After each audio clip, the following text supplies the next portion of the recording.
What is it that prevents people from doing the things they already want to do in life?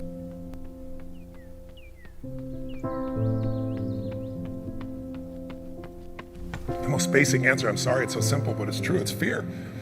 People making this complex process, this woman was telling me that I don't understand why they don't do this, why I feel this way. I said, it's called fear. Everybody's afraid we're not enough. Everybody's afraid we're not rich enough, smart enough, young enough, quick enough, fast enough. It's human nature. But the secret is to do it anyway. I know that sounds so simplistic. My work when I'm working with somebody is showing them how to condition themselves, like building a muscle, so that you take action first, automatically. Because if you don't do that, it's hard. You lose momentum. It's like, how do I get started? Where do I go? Do anything to start the process of moving forward rather than let fear stop you.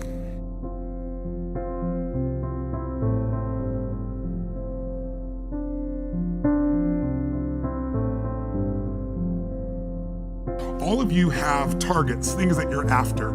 If you're gonna get a new result, if you're gonna grow your business, if you're gonna be able to support your mom, if you're gonna get rid of the anxiety, if you're gonna be able to overachieve and not have all that fear inside of you, you obviously need to get a new result.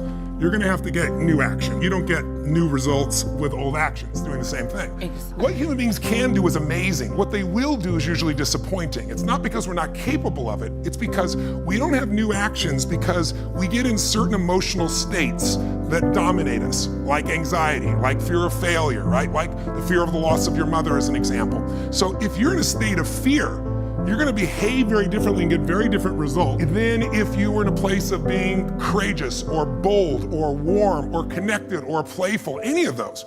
So the most important key to changing your life in any situation is to change results, you gotta change behavior, but to change behavior, you gotta change the emotional state you're in.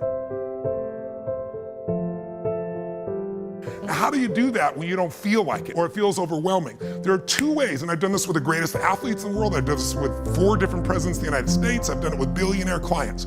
All you have to do to change your state is not try to think your way there, like I'm happy, and do a bunch of affirmations. Your brain's gonna go BS, you are not happy, right?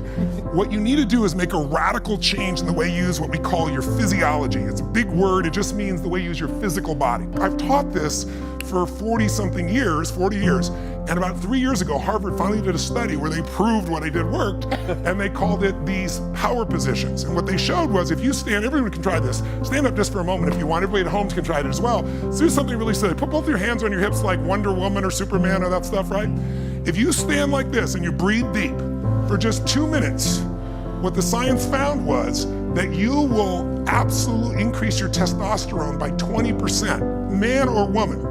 You'll drop your cortisol, which as you know is the stress hormone, by 22%, and you're 33% more likely to take action if you wouldn't have before because fear would have stopped you.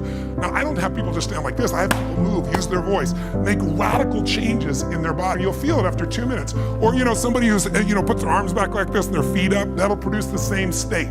It produces more certainty in you, and that certainty gets you to take different actions. So if you are in a situation, you think of the worst scenario, your mom dying, no, my business goes under, I never achieve at the level I need to, all the things I have anxiety about, the minute you focus on them, you go into those states of fear, and then you behave fearful, and you get lousy results. And when you get lousy results, what does it do to your brain? You go, see, I told you I couldn't do this. It becomes this negative loop.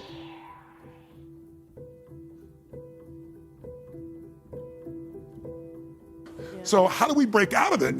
We change our focus by asking better questions. Answer this question in your mind. What is it in your life that you're proud of?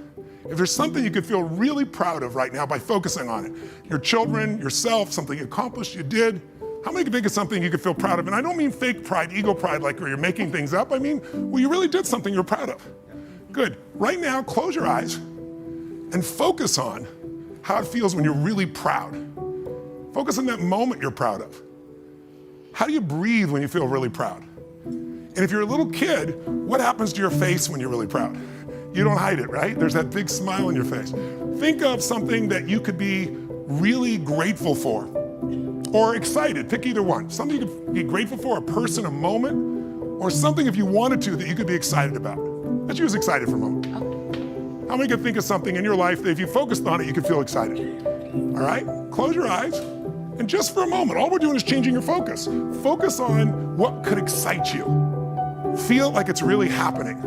Your mom's healing, you break through in the business, you're achieving the level you want. Anxiety is rid from my life. I'm on charge, I'm on top of it. How do you breathe when you feel really excited. Yeah. So if we change the state you're in, just by changing our focus or the way we use our bodies, it's got to be a radical change, right? Here's my question for all of you.